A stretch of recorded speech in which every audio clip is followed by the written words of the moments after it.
morning, y'all. Hey, it's Roger. This is my newest found BFF. If I say anything else, she'll cut my throat. My camera is kind of blurry, y'all, so stick with it. Um, so we are doing the live interview.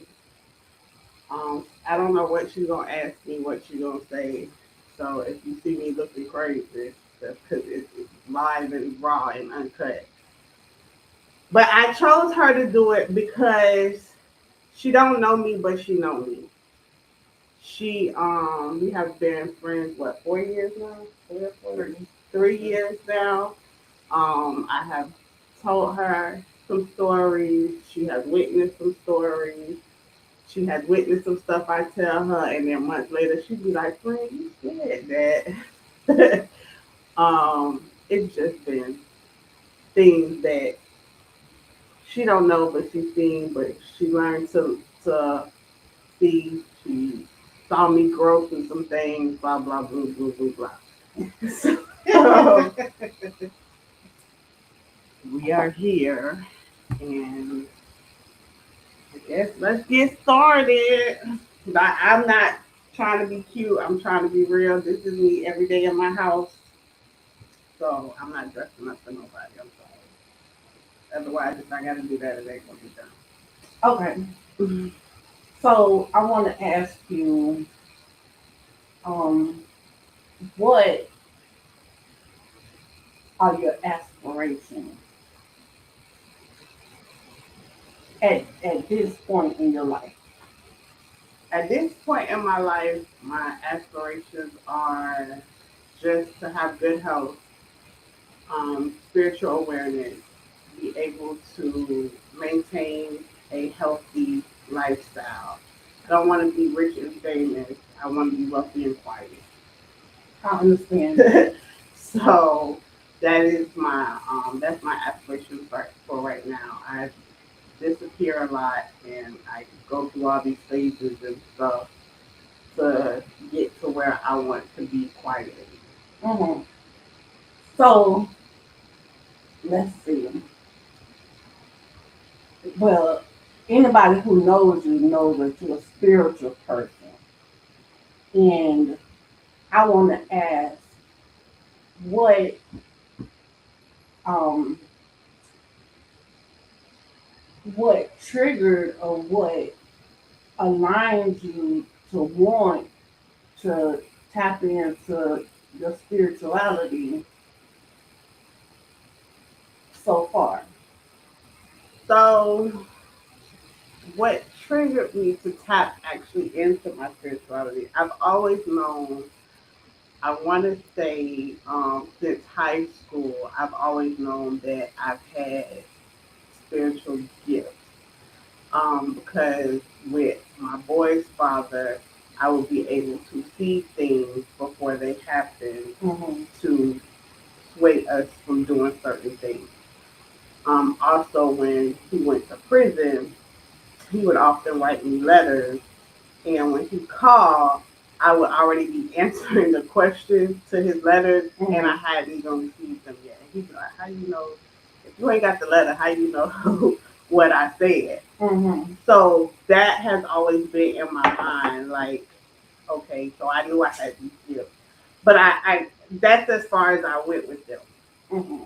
But then when I got with my girl's father, then I had to tap into them more because we were battling some spiritual warfare that made me have to really go to war for the protection, safety, and everything else of myself, the household, and Okay, so let's see.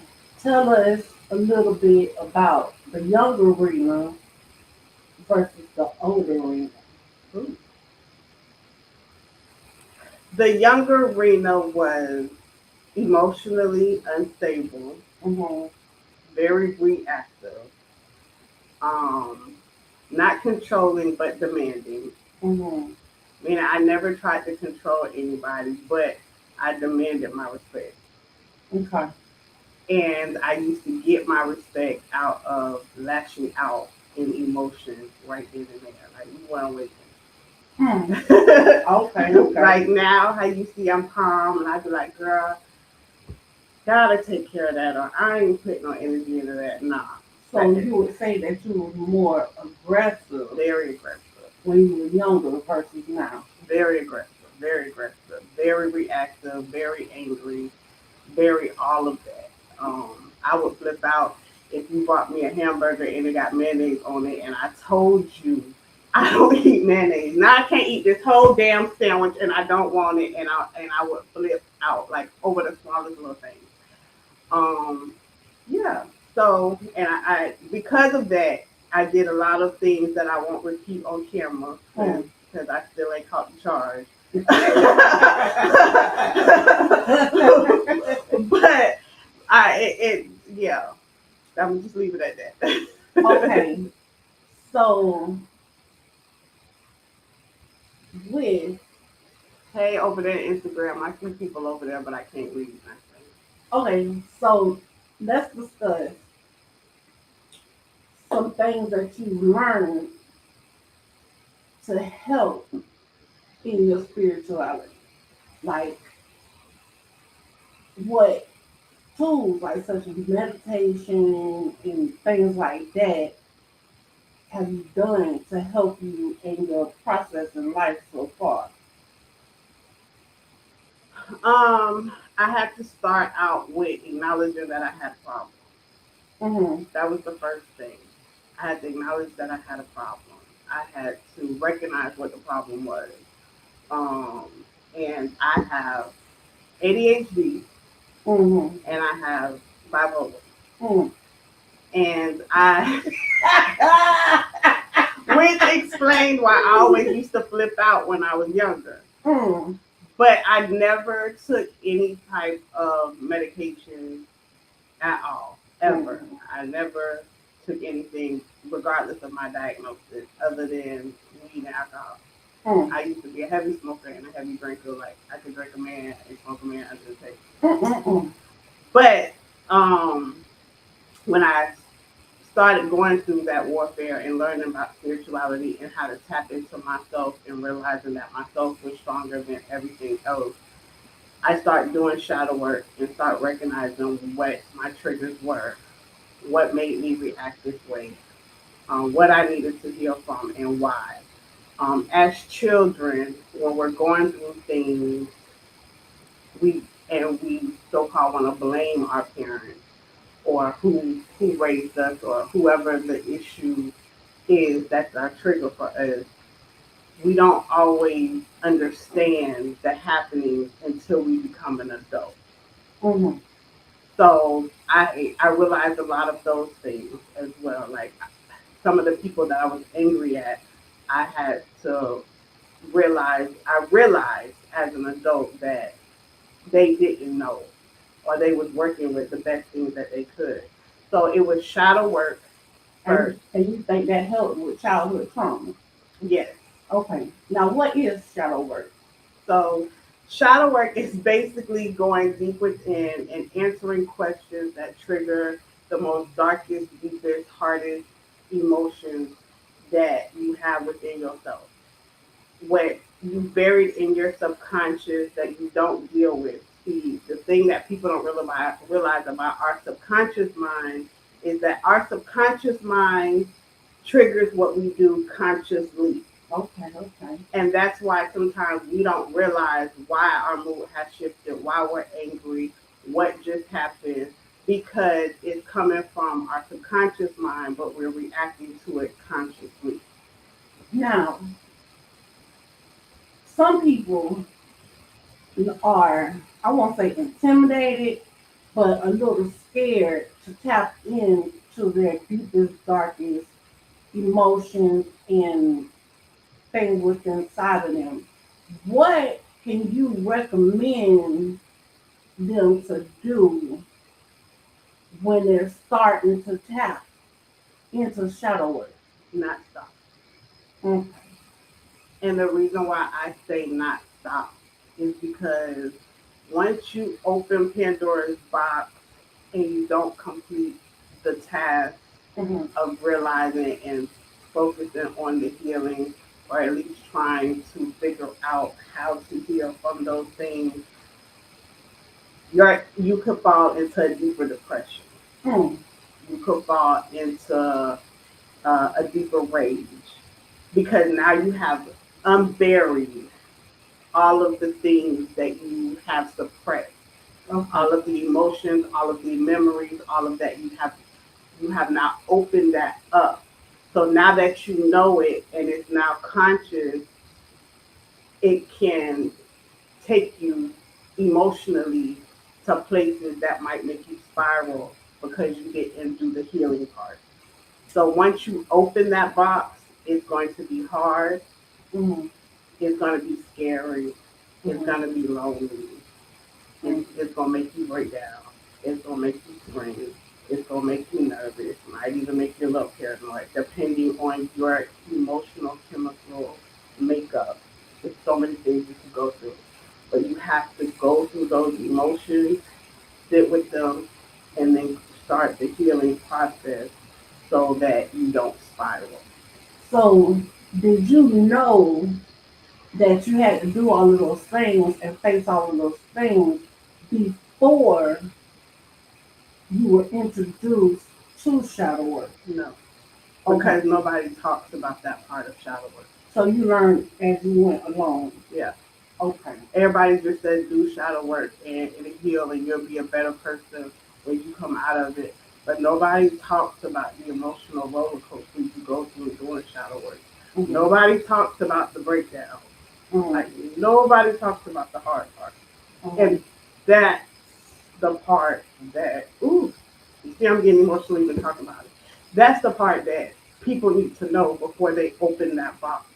So when I do work with people, I let them know, hey, this is going to be hard, Mm-hmm. but you gotta push through it because people talk about shadow work all the time, but nobody talks about the dangers of spiraling and not knowing how to pull yourself up. Mm. So do you think that with shadow work and you being able to or have to face your deepest, darkest, I don't want to say secrets, but everything that you have suppressed, do you think uh, it's such a struggle that you will have to like battle potential suicide, or what you think the cons are versus the pros? Because you just told us what the pros were, but let me know about the cons. It, it can get that deep Mm-hmm. if you don't tap into healing and start doing the healing work as you're going through it. Yes, it can get that deep. And Mm-hmm. nobody wants to tell anybody that. And I can't sit here and say that people who have started the healing process and then went through suicide, that that wasn't part of the problem. I don't know that story. Mm-hmm. But it definitely can get that deep. Because I do know people who have started telling people their story or going to people and saying, hey, you hurt me this way, or I need to tell you this because I did this to you. Started that type of healing journey, and then all of a sudden they're not here with us no more. Mm-hmm. Because another thing that people don't talk about is when you go through that part of confronting what that person or that thing, you may not get the response that you're looking for. Mm-hmm. They may not be accepting of it. They may not want to take responsibility for it. They may not do anything, but it's not for them. It's for you to get what you need to off of your check Okay. and out of you. So there's that part that people don't tell you, like, hey, they might not accept it. They might tell you they don't want to hear it. They might still be sarcastic. They might still be mean, but it's not for them. Oh, It's for you. okay. And so you mentioned that you do help others with their spiritual journey. So in the aspect of shadow work, what you're saying is that you do warn them and guide them through the process of shadow work. Yeah. Now, how many years have you been doing shadow work On myself or her forever. on yourself? It doesn't stop. Okay, and how long have you been helping others? Mm, about 3 years. Okay, so what other spiritual tools do you use to guide you through your journey in life besides the shadow work? Meditation, Mm-hmm. spiritual bath, quietness. I sit in quietness all the time. And you know that I sit all day in my house and won't turn on nothing. Mm-hmm. And going out in nature. Oh, Um, with not cut you off, but with the meditation, mhm, like a lot of people don't know how to meditate. right. So, what would you suggest a beginner to do when they want to meditate? Start off with 2 to 5 minutes. Mm-hmm. And the thing that is a misconception about meditation is that your mind is supposed to be quiet and still. Mm-hmm. That is not always the case. Mm-hmm. You might fall asleep in meditation and your mind might be loud as hell in meditation. Okay. The goal in meditation is to take one thought and focus on that one thought until you're at peace with it or you get your inner understanding or answer from it. And when other thoughts start to shift into you thinking about that one thought, knowing how to push those thoughts away and still focus on what it is you're trying to do. So your mind can be loud in meditation, your mind can be silent in meditation, and your mind can be blank in meditation. Mm-hmm. The goal is to sit there still in one thing, whether that be complete silence, complete blankness, or one complete thought, as long as you can till you get the result that you're trying to get out of in that meditation. Okay. Now, I know, but the world don't know that you do sound therapy. And tell us a little bit about it. So the sound therapy basically is different frequencies of sound that vibrate into your body to help different areas that you may need to heal in. Mm-hmm. So that's basically what it is. So I do sound bowls, um, and I have other little tools that I do for myself. And it's basically taking a sound frequency and using that to calm your nervous system. Okay. I mean, now I have another question. You are in tune with spirit. Mm-hmm. Now, most people, I'm gonna say myself, for example, myself, I'm aware that there are spirits. Um, I'm not blind to it, but how do you deal with positive spirits versus angry or bad spirits? Like, what would you recommend a person to do to try to cope and live with that? You don't want to live with an angry or bad spirit. Oh, yeah, no, no, hell no. You make it go away. You do the work to make it go away. Now, what you do with how you do the work? Figuring out, first of all, the company you keep, Mm-hmm, the things that you listen to, mm-hmm. the things that you read, Now, all are of you that. saying that those things invite the evil spirits? Yes, Okay. yes. Um, TV on all night and you don't know what's happening while you're asleep, what's coming onto the TV, that's a portal. Mm, Clutter is a portal. mm. dirtiness, nastiness is a portal. Clean your house. All of that is a portal for negativity, which is a spirit, which is an energy. Mm-hmm. People sometimes think of spirit and think of a ghost or an ancestor or something, but spirit can also be equivalent to an energy. So negative energy. Now, could it be like a habit also? It could be a habit. Okay. Yes, it could be a habit. So that is just you figure out what that is and stop it. But you're feeding it when you are constantly in clutter. Your house is completely dark. People like blackout blinds. Mm-hmm. That invites depression. That invites anger. That invites anxiety. Those are all spirit energy. Mm. It's all in the wording. Okay. Um. So. Now, my bad. You fine. Now, let's say you've fallen in a habit because us living our lives, we can fall into bad habits that may invite negative spirits. How do we combat that so we can turn the negative spirits into positive spirits, like inviting positive spirits versus inviting the negative spirits into our life? Like how? Recognition. Okay. First, you got to recognize it's there and that it's a problem. Mm-hmm. If you don't even recognize it's there and that it's a problem, then you can't fix it. Okay. I got you. Now, question.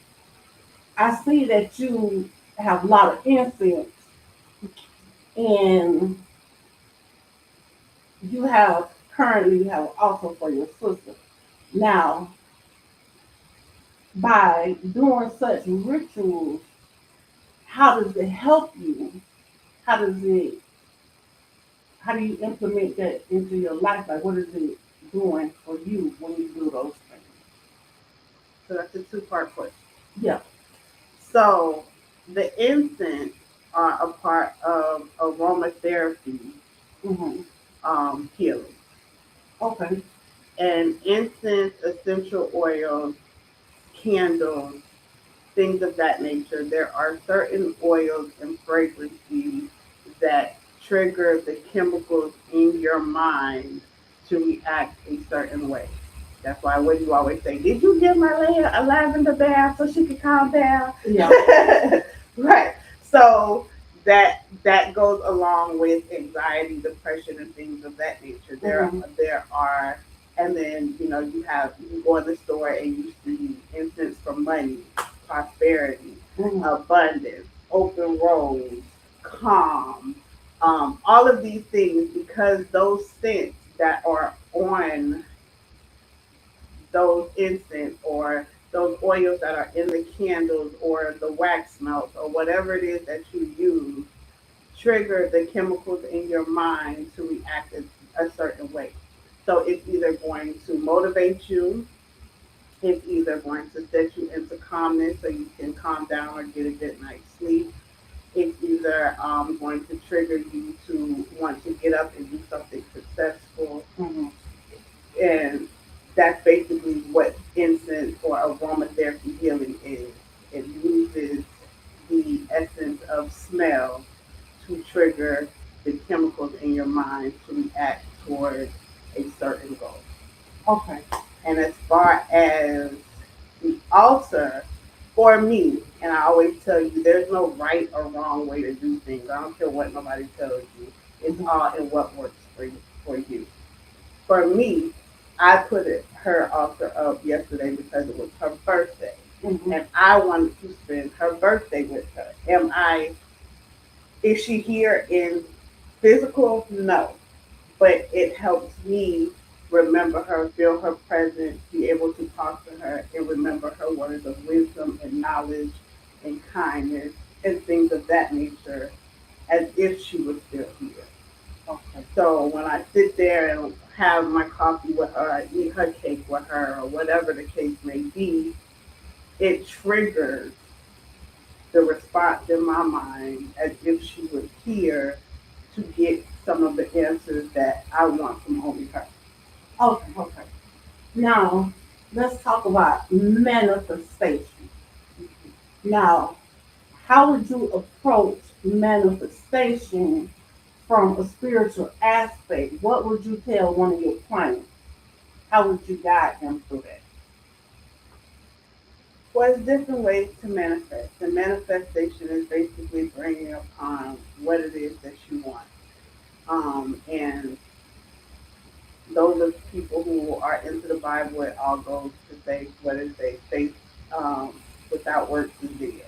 Mm-hmm. You have to do the work for what you want.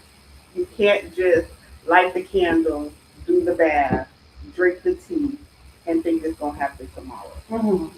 That's not how that works.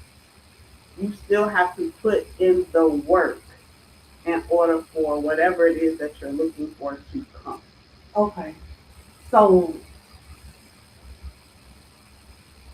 with my question is, what's the difference from Christianity and the Bible versus linking into your spirituality? Oh, you want them to eat me up in the comments. I just want to know your opinion and how you would deal with it from your aspect. This is all from your aspect.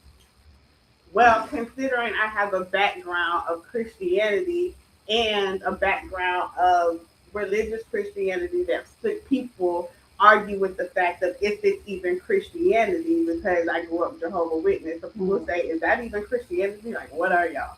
So, with that being said, Mm-hmm. to me, you can't be biblical and not be spiritual. Okay. It all goes together. Well, can you explain that? It's all of, like I say, it's all about the wording. Faith without works is dead. Mm-hmm. Manifestation and doing the work to get what you want. Okay. The Bible, the Bible says God will give you answers in many ways, mm-hmm. right? Whether it be the music, somebody say something to you, whatever the case may be. Mm-hmm. Spirituality says the answer will come to you in many ways. Whether it be music, people saying something to you. It's similar. It's all similar. It's right. It's all in how you view it and how you word it and all of that. And I think, I don't know if you was here or somebody else was here. I don't know who I was talking to the other day when I said I don't have a problem with the Bible and religion. What I have a problem with is how the religious leaders took the Bible and used it to control the mind of the congregation. Mm-hmm. That is my problem with the churches and religion and things of that nature. Mm-hmm. Am I saying everybody church like that? No. Let me put that disclaimer out. I don't know how y'all church is because I ain't been in your church. All I'm saying is, all I'm saying, don't eat up in the comments, y'all. All I'm saying is, there is a way to pay tithes besides paying the pastor's car note, house note, and vacation that you can't even go on. Mm-hmm. And then when you need help, it's only once a year, maybe. Yeah. There is a way to pay tithes. Mm-hmm. I don't got $5,000 to give you every month. Okay. But my neighbor is hungry and I got leftovers. The man on the street said he needs 50 cents for a soda, and it just happened to be sitting right there. Mm-hmm. The older lady needed help getting groceries out her car because she couldn't carry all of it because it was heavy. Mm-hmm. Somebody needed to go to work and they didn't have money for a babysitter, and they needed you to watch their baby without having to pay you. Mm-hmm. There are so many other ways to pay tithes and pay it forward than just putting money in a bucket. Okay. Now, the reason why I asked that question is a lot of, I've noticed that a lot of Christians are scared to open their eyes to spirituality. If it ain't Christian like, they're scared to like open up their minds to but what is Christian life? Because when you go to a grave and you leave flowers and you sit there and talk and visit, it's the same thing as me putting up my sister's altar and giving her cake and talking and visit. What's the difference? Yeah. The fact that I ain't go to a grave, what's the difference? Okay. Now, my question now is, what age did you start tapping into who you really are spiritually? How young were you? Fully, Fully. I was an adult. Okay. It wasn't until I met my girl's father and I was forced to. Okay. Okay. Now, on another note, how many kids you got? Spiritually, or how No. many that I birthed? How many you birthed? I birthed 4. Okay. Now, how would you explain your life with your kids and without your kids? Like, what are the ups and the downs that you've experienced being a mother? My life without my kids, I would be traveling, I would be at home, and I would be happy. Oh, y'all. And I don't mean to say that I'm not happy and I would technically be at home, but I would be dating. Okay. You know what I'm saying? There would be a rotation of dating, not sleeping with, but dating. I would be traveling more. Okay. Because I would have that time freedom. Um, and yeah, so that's how that would be if I wasn't a mother. And with my kids, I have always been in a relationship in their eyes because I never wanted them to see a rotation of anybody coming in and out the house, whether I was sleeping with them or not. They always say perception is reality. So they don't know what I'm doing. All they know is last night it was John, today is Thomas. Like, what you doing? So I just always, if I was doing anything, I would just always be in a long term relationship. Period. I'm 41 now, and I've been in 3 relationships my whole life, and they've all been long term because of the fact that I've had kids, and I've never wanted them to be, have that question. Okay, so now that you single, I'm single, but I got somebody. Why? Oh, okay. Because I was gonna ask, like, are you enjoying being single since you've been in those long term relationships? Because I know with me, I've been in 3 long term relationships, and I'm currently divorced, and I've been divorced for 5 years, and I love me. I've learned how to love me and be happy with myself. So tell us about yourself being single. Like, what have you learned that helps you since you've been single? Like, are you happy? Are you sad? How do you deal with it? I go through my moments of wanting companionship, but I've always lived with somebody, so I enjoy not living with anybody because I can do what I want to do. When I want to do it. I don't have to worry about somebody else's feelings or what I need to do for nobody, when I need to do it for them, when I'm coming home, when I got to check in, if your dinner done because you hungry, but I ain't hungry, but I got to cook for you because you hungry. Like, I don't do it. But as one of our other friends would say, girl, you ain't cooked when he was there. It's here nor there. Whether I had to cook when he was here or not, there were still other things that I had to do in respect out of the fact I had somebody else in the household. And now it's not a disrespect, but it's something I no longer have to do. So I'm not doing anything disrespectful, but there's things that aren't required now because there's not somebody here consistently. And is your life easier? Emotionally, yes. Yes. And not because it was a burden, so to speak, but it's just I don't have to worry about the other person. Sometimes that's more freeing than anything else, whether you're happy or not. And I'm not saying that you can't be in bliss worrying about somebody else. I'm saying for me, Mm-hmm. who have been in a full relationship since 19 years old, 18, 19 years old, whatever, Mm-hmm. living completely by myself and not having to worry about the opinions. Have I lived by myself before? Yes, but it was still always somebody there that was, what you doing? Where you at? Mm-hmm. Yep. And not to have to answer to that. It's calming right now while I am in a shift that I'm in. Okay. And I'm asking this question because it pertains to me also. Like I'm learning, you are like my little guide to this process. Like everybody, I'm gonna be a grandma. So how do you feel being a new grandma? What was your emotions in with the delivery of your grandbaby, with accepting your grandbaby, with the love, all that stuff? Like, how are you dealing with that, and what are your emotions on it? Because I'm learning. I love my grandbaby. Mhm. And at first, I thought I was going to be a lot more clingy than what I am. Mhm. I'm not gonna lie. I thought I was gonna be real controlling, real demanding, and real clingy, and y'all probably thought I was. Mhm. Y'all probably thought I was too, but I'm not.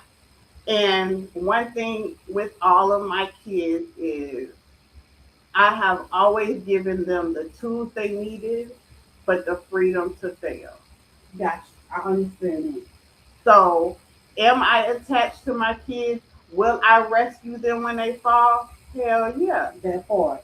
But do I give them that space to fail and to figure it out? Yes, You gotta. yes. Because when I'm not here, ain't nobody else gonna step up like me. Mhm. So I give them that freedom to not have me, but when they need me, I also come like I'm supposed to come. Okay. Okay. Now, I don't know. I was super emotional with hearing the heartbeat. I was super emotional when I found out the sex and all of that. Like I cried like a baby. Like how did you feel when you found those things out? This might sound crazy, Mm, but I didn't have any emotions. okay, I just wanted the baby to be healthy. okay, okay, So I didn't have any type of negativity or any type of overexcitement. I just wanted the baby to be healthy. mm-hmm. I wanted the parents to be healthy so that they could take care. And that was my role when I finally stepped in to being a part of the pregnancy and the birth and all of that. Mm-hmm. It, that was just that simple for me. Did I Okay, have a roller coaster of what I thought they were going through, their emotions, how they were going to handle things? Yes. Did I probably vent them out to you guys and talk a whole lot of shit sometimes? Yes. But when it came to them, I let it play out how it was going to play out, and I didn't overdo it, underdo it, or anything like that. I just let it be. okay. So it just hit me. I know you and I have been at the beach, and I know we have been doing our errands or whatever in the past, and you out of the blue, like, I gotta get to some water. And before you know it, we pull over, go to a park, and you put your feet in the river, or we go to the beach and you put your feet in the water. Like, how does that water? Is it water therapy? I'm gonna say water therapy. How does that help? Is what like what emotions do you have when you feel the urge to go, and how does it help you Water, so others can know? water is cleansing.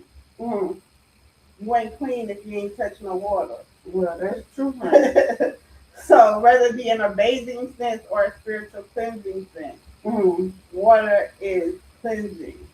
And so it washes away the anxiety, whatever I'm feeling Mm. in that moment. They say, salt is purifying, salt is protection, salt is Mm-hmm. this.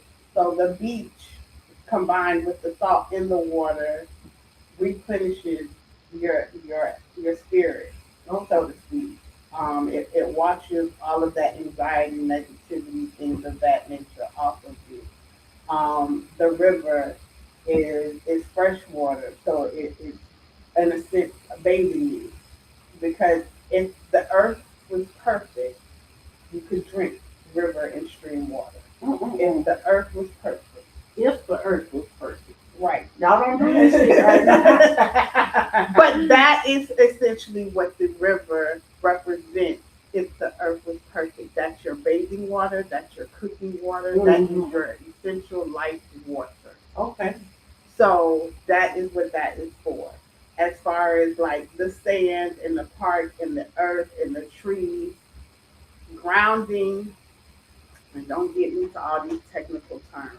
Mm-hmm. But when you plant your feet in the soil or on the grass, there is an connection with the earth and your body when earth absorbs anything negative that you're feeling to ground you, calm you, and heal your nervous system. So, question. You just kicked your shoes off. Did you just have like a moment where you remember putting your feet in the ground because you just said boop boop boop? Oh, it just happened naturally as I was talking. I don't know. Okay. Yeah, because I done been with her where we be outside and it be real pretty. Y'all know that grass and feel like carpet. She just stop out the blue and just like, I gotta put my feet in the grass. And she be in her own world. Yeah. And I'm just admiring because I grew up as a Christian, Baptist Christian, and you do things this way. You don't have an open mind for other things and this, that, and the other. As I have gotten older, my mind has expanded to it's more to life than just this particular religion. And my friend is showing me other aspects in life, and I'm just learning. I'm learning, I honey. did it a lot when I was pregnant and I needed my blood pressure to be down. Before I went in the doctor's office, Hard headed. they had a strip of grass there, and the nurses would be like, "We saw you outside walking with your shoes off." Well, do you know what I was doing? Mm-hmm. And that's just because nothing is more healing than the earth. So I use the earth for my healing. And honestly, truthfully enough, I don't go out and move enough. Mm-hmm. Mm-hmm. All right, yeah. I don't know what else we can talk about. We'll have to come back at a later time. And, yeah. Okay. Everybody, this Miss Mary, she got a question. Miss Mary Ann. So I'm sitting here understanding, and I'm thinking we all are speaking as a perspective of how you, as the author of this situation, and we all take account of, I have the same spirit. We all are one. Mm-hmm. So if you could feel the way you feel, if I learn to change my mind, I can have that same peace that the next person. Mm-hmm. If I'm tormented and I don't know why or whatever, and I can remember that my leader told me to calm myself, Mm-hmm. do this. What is, as they say, nothing ventured, nothing gained. So if I learn how to channel, channel, channel myself, Mm-hmm. I can find the peace too. So if what she's doing is worthy, Mm-hmm. because now I've changed, I can feel it, I know what it is, even through all of her perspectives, her troubles, her relationships, whatever, she still have that peace. That's what I want. Mm. So then that leads to a channel of change. So it's all the same.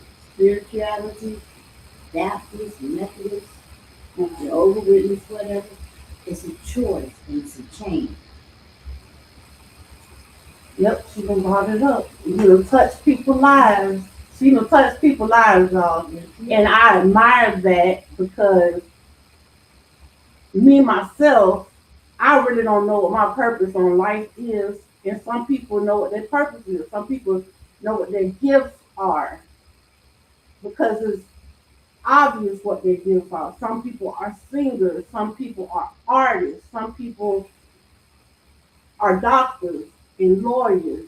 Those are their gifts. But me personally, I don't know what my gift is. But my friend, her gift is, I guess, spirituality and teaching others and touching others. And I personally have been touched, friend. You have touched me. We just got to the end. Right. And I just want to say, I'm not perfect, and it is not easy. And some days I spaz out. And these are the two people who be like, "Girl, what? Did you do this? Did you do that? Is you practicing what you preach?" And da da da da da da. So don't ever think that the teacher is perfect, because like when you ask me how often do I do shadow work or when did I stop, my answer was never. Like there's never a day I stop learning or stop doing some type of work, because life is always bringing you something you got to heal from, something you got to get over, something you got to overcome, something, something, something. And it's different from yesterday. So you never stop. It's a continuous thing, and it has to be a lifestyle. And to be honest, if I was using my tools more, then I probably wouldn't spaz out as much.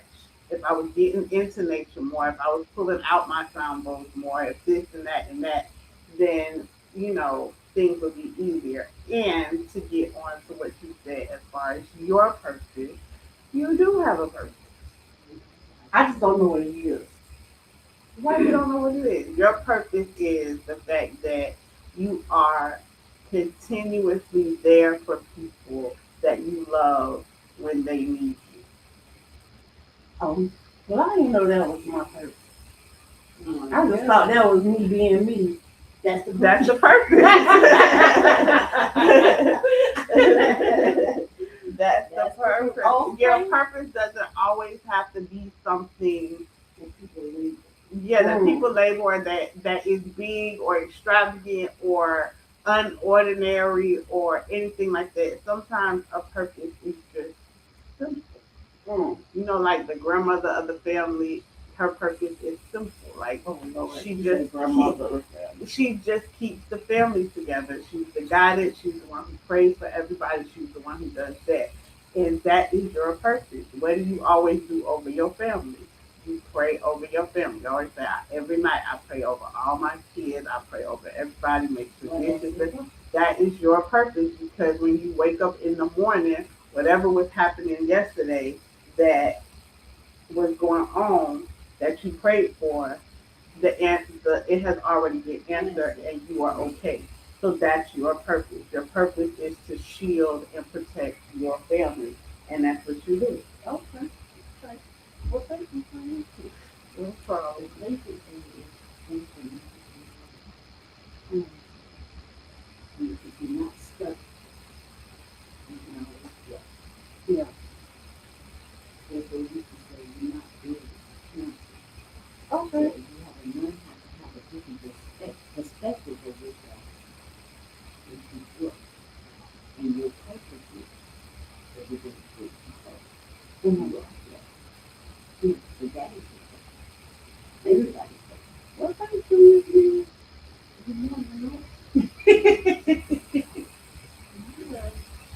So I guess that's it. Thank you. She's gonna hang out. I'll go push the button and Okay, it's gonna go away. It's gonna go away.